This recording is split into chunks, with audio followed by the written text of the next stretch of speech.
Hi, I'm Chris Hiley, the music product specialist with Zivix, and I want to talk to you about getting your Jamstik connected to play one of the best apps that's available for iOS, made by Apple, called Garageband.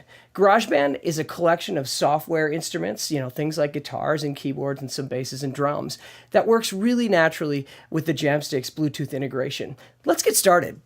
Now, this Jamstik is already connected to Garageband, but if you wanted to get connected and you weren't already connected, you can, under Settings, launch Bluetooth MIDI Discovery. And you'll see here, this works just like it does in the Jamstik Plus app.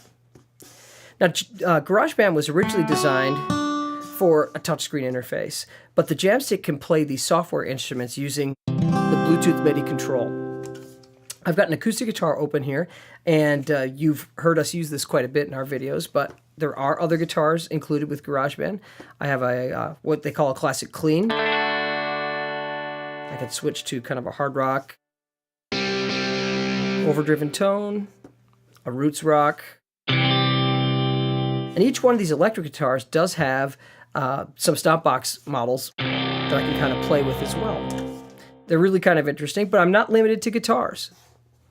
If I come over here to keyboards, you'll see my default patch is a grand piano, but I can open up and navigate to a number of different piano settings. I like the electric piano for some stuff. But I've also got organs and a clavichord. I have some synthesizers, 2 pages of classic selections, synth basses, 2 pages of selections, synth leads, 2 pages of selections again, 2 pages of synthesizer pads.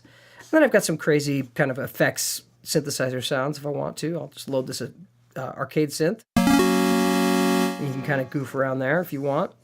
But I'm not limited to that either. I also have drums. Now, it defaults to loading the studio kit. And these drums use general MIDI note mappings, which means every note on your Jamstik might not correlate to a note in the drum map.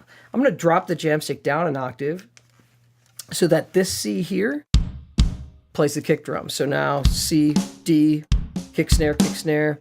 I've got hats here. And we've got some materials online at jamstik.com that explain the general MIDI mappings for drums that are available in GarageBand. You can see under the drum kit selections, I've got 3 kits, and then I've got 3 drum machines. If I go to the hip-hop drum machine, the general MIDI mappings are the same. Kick drum is still here on C1, snare D1, hi-hats and that kind of stuff. Really fun to play drums from the Jamstik interface. It's interesting. Now, the guitar amp requires an audio input from like a live signal, so it doesn't work like you'd think it would with the Jamstik because you have to feed it something from a different app or from the audio input. The sampler is actually a lot of fun because we can do some fun stuff like I can sample myself speaking, and I can quickly edit by dragging the dead air out of that sample, and now I can play that sound from the Jamstik. I can sample myself speaking. Play myself in a chord. I can sample myself speaking. Do some fun stuff, turn it around in reverse.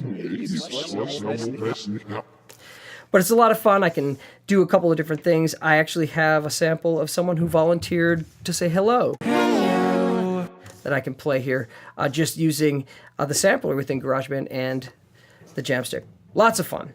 I also have some strings, 4 different patches of strings, and I can just quickly play some of those. Lots of interesting stuff in there. And then I also have basses. If I want to, I can... I've got a couple of different basses that are available, kind of more of a mute P bass sound, a picked P bass sound, which has kind of got a lot of attack to it. But then I also have an upright bass and a couple of other synth basses. They're a lot of fun to kind of, you could explore sounds for a long time in GarageBand, kind of identify which ones you like to work with the most.